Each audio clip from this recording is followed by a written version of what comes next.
con toda esa posturita que tenemos muy bien colocada, lo que vamos a hacer es apretar las rodillas, que ya os dije que había movimientos en los que las rodillas iban a estar flexionadas y en otros estiradas.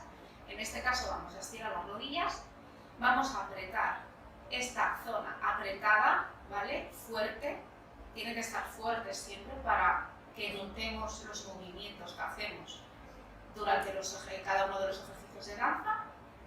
Apretamos esta zona y lo que voy a hacer es empujar la cadera izquierda hacia la derecha, la cadera derecha hacia la izquierda.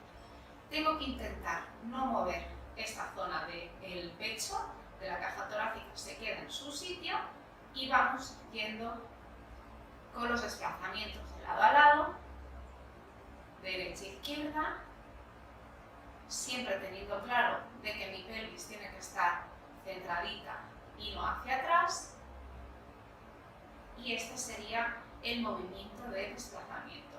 Lo que tenemos que notar es que el músculo de la cintura se estira.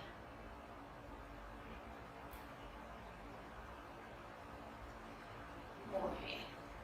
A este movimiento vamos a añadirle un segundo movimiento, que sería el twist. Ahí, es el nombre más acertado, el twist. Ya tenemos las caderas que se van de lado a lado. Ahora lo que vamos a hacer es que las caderas vayan de adelante a atrás. ¿Cómo se consigue esto? Con los cuádriceps, ¿de acuerdo? Tenemos que tener claro que es con los cuádriceps. No se utilizan las rodillas. En ningún caso mi rodilla tiene que moverse. Mi rodilla está apretadita, pero relajada. Y lo que vamos a intentar es ir con el cuádriceps derecho, apretamos. Yo me ayudo, por ejemplo, que es muy fácil, con los dedos de los pies, los agarro bien fuerte al suelo, me agarro con los dedillos y empujo con mi cuádriceps mi cadera derecha hacia atrás. Obviamente mi cadera izquierda se viene para adelante. ¿Y ahora qué hago? Lo contrario, con mi cadera izquierda tiro hacia atrás. Y con mi cadera derecha tiro hacia atrás. Y con mi cadera izquierda tiro hacia atrás.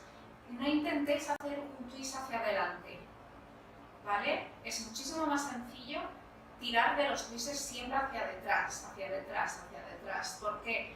Porque si yo voy hacia detrás, que es lo cómodo, porque mi propio músculo del cuádriceps me tira la cadera hacia detrás, la otra se va a ir para adelante. Es muchísimo más sencillo. Aquí quedaría un twist. Y ya tenemos el desplazamiento y el twist. El twist siempre os recomiendo tener los pies bien sujetos al suelo, los dedos apretaditos contra el suelo, que no se nos levanten, para poder manejar mejor los cuádriceps y sobre todo no tirar de las rodillas hacia detrás. Esto es importantísimo, la rodilla tiene que estar totalmente relajada. Es el músculo, es la musculatura la que me está haciendo ahora mismo este movimiento, tanto de desplazamiento como de twist. Pues nada,